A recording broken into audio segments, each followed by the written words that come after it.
بالله من الشيطان الرجيم. بسم الله الرحمن الرحيم. الحمد لله رب العالمين، ثم الصلاة والسلام على سيدنا محمد وآله وصحبه وسلم. السلام عليكم ورحمة الله وبركاته. يا مسلمي، barkanmu da safiya.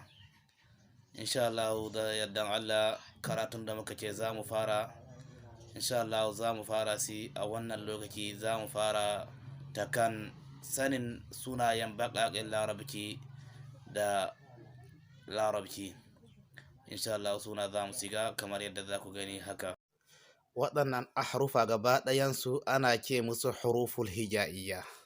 Wannan sunansa alifun, wannan kuma sunansa ba'un, sannan ta'un, sannan fa'un, sannan jimun, sannan ha'un, sannan kha'un, sannan dalun, sannan zalun, sannan ra'un, sannan zayun, sannan sinun, sannan shinun, sannan swadun,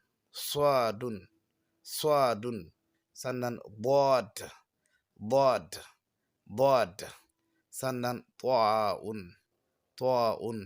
sannan dha'un, sannan ainun, sannan ghainun, sannan fa'un, sannan qafun, sannan kafun, sannan lamun, sannan mimun, sannan nunun, sannan ha'un, sannan wawun, sannan ya'un, ƙarshen su kenan. Insha Allah duka nan za mu tsaya yau. Insha Allah in Allah ya kai mu gobe za mu taho mu kama ta wasula da larabci. Assalamu alaikum wa rahmatullahi